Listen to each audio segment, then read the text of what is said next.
You know, I support the crackdown on AI-generated music spam. And let me make that clear from the very beginning. Streaming platforms cannot allow people to generate thousands of disposable tracks, upload them automatically, and then use fake accounts and bots to collect royalties. That is not a musician building an audience. That is not an independent artist using technology and creatively. It's fraud. But it is another side to the story that independent musicians need to start thinking about. What happens when the automated systems designed to catch AI spam begin catching legitimate artists too? Because we may be heading back toward the old gatekeeper system. Only this time, the gatekeeper may not be a record company executive. It might just be an algorithm. That's right. Years ago, record companies controlled access to the music business, period. You could write a great song and make a great recording, but somebody at a label had to decide whether you deserved an opportunity. The labels controlled much of the financing, distribution, promotion, and access to commercial radio, and they still do. If they did not sign you, most artists had very few ways to reach a national or international audience. And then digital distribution changed everything. An independent musician like you, like me, we could record at home, send the music to a distribution, and place it on Spotify, Apple Music, Amazon, YouTube, and other services, right? And no, you might not become famous. You might not earn that much money, but at least you can enter the marketplace without asking a record company executive for permission. And that open door was revolutionary. See, my concern is that the door could slowly begin closing again. Not because platforms suddenly dislike independent artists, no, but because the flood of spam, bad actors, is forcing them to build increasingly aggressive filtering systems.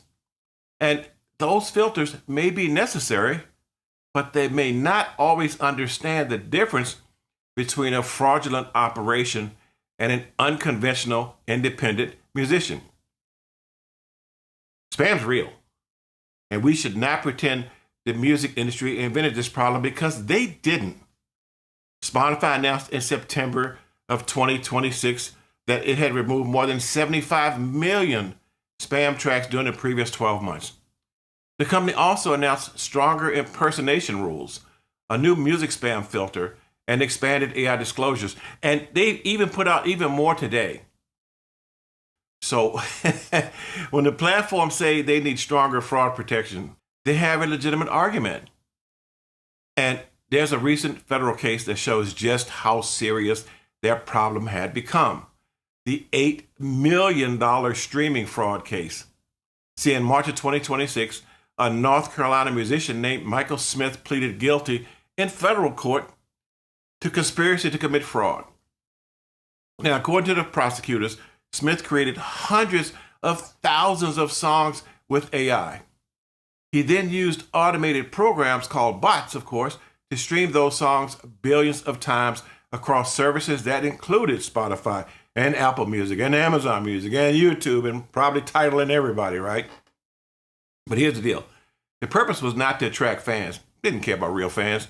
The purpose was to make automated listening look like genuine consumer activity.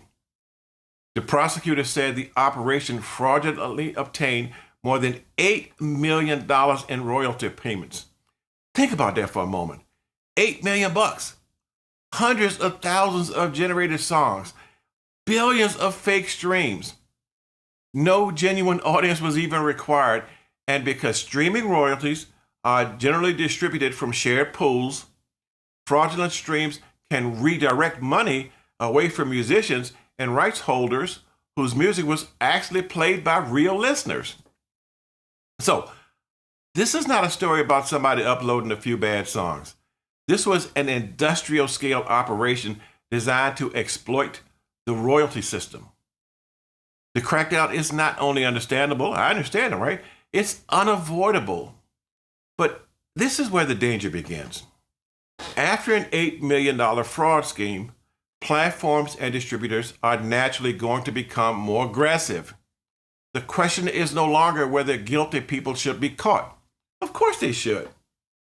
The question is, though, how many innocent, independent artists could be caught along with them? See, the algorithm, they don't know your story. An automated detection system cannot understand your creative intentions. It cannot know how long you've been a musician.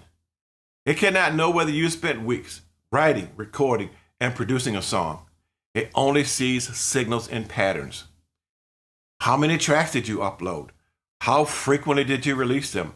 How similar are the recordings? Where are the streams coming from? Did the numbers increase suddenly? Do you have concert dates? Isn't that crazy? Do you have linked social media accounts? Does your activity resemble what the system believes a legitimate artist should look like? Now, that may work well when the system encounters somebody uploading thousands of nearly identical recordings. But what about a real artist like you and I releasing a large back catalog? What about somebody putting out remixes, extended versions, instrumentals, and remastered recordings? I just did that, as a matter of fact. I've got it coming out this month. The computer does not see my life story or your life story. It sees a risk score. I could fit the wrong profile. Let me make this personal for a second. I'm an independent musician. I work from a home studio. I write songs. I record vocals, both lead and background. I arrange and produce music. I use modern technology as part of that process. I'm not signed to any major record company. No. I'm definitely not touring the world. Yet, my music reaches listeners in countries I have never visited. And that is one of the bonuses and promises of streaming. I have monthly listeners in the United States, Brazil, France, Germany, Spain, Italy. That's just to name a few. But imagine an automated system looking at my activity. Does it see international discovery? Or does it see an unusual geographic spike? Suppose I use loops, band in a box, a digital audio workstation, vocal processing software, and soon an AI platform during different stages of my production. Does the system recognize a musician using modern production tools, or does it classify the finished recording as suspicious AI content? See, those distinctions matter. And like everything else, the more aggressive these systems become, the more likely legitimate artists may be required to prove that they are legitimate. Isn't that something? I got to prove to a computer that I'm not a computer. You know what I'm saying? But uploading, that's not the same as access. And that's the deal. Some people are going to say, independent artists can still upload their music, so there's no gatekeeping. But let's be honest. Uploading a file, that's only the beginning. Will a distributor accept the release? TuneCore, DistroKid, or whoever you use. Will the streaming service keep it online? Will the streams be counted? Will the royalties be paid? Will the song appear in recommendations? Will I remain eligible for playlist? Will the artist's profile be considered trustworthy? And here's the deal. If the system or when the system makes a mistake, will there be a real person available to review the decision? That last question, that is extremely important. A major label may have lawyers in suits and ties and executives and well-established relationships with streaming companies. Of course they do, But an independent person like you and I, we're going to get an automated email. That is not equal access. The new gatekeeper, it may be invisible. See, in the old system, a record company executive, he might listen to your demo. Like back in the day, I'm in London and I'm sitting in the A&R guy's office, and I heard him say to me, he go, hey, we already got a Cool in the Gang. We already got Luther Vandross, or we don't know how to market you, or you don't fit our current direction, or you're too old. We're going to pass, right? Yep, I've been in that conversation, but at least walking out the door, at least I knew a person made the decision. The new version, it may be harder to see. A distributor's compliance system, it could just reject my release right off the bat. A streaming service could classify your listening activity as artificial. A fraud detector could withhold your royalties. A recommendation system could quietly stop showing your music to listeners. No one has to formally ban you. No one has to tell you that you are not welcome. Your music can simply become invisible. You're going to get ghosted, in other words, right? And that may be the modern form of what is going to be gatekeeping. So technically, you're on the platform, but meaningful participation depends on whether the automated systems trust you. And the verification, that can become another gate. Spotify's newest artist verification approach, it illustrates just how complicated this has gotten. The company says it may consider signals such as an identifiable off-platform presence, concert dates, merchandise, linked social accounts, and launch profiles that appear primarily to represent AI-generated or AI persona artists were not eligible for verification. So you had to get the little green check mark. I actually got a check mark, believe it or not. I did, right? But the thing about it is that those signals may help identify authentic artist profile. But what happens to the musician who does not tour? What happens to the old guys, like some of you looking at this, right, who are not active on every social media platform, let's be honest, a lot of us at our age, we're not going to be spending all our time on TikTok, or Instagram, whatever, you know what I'm saying?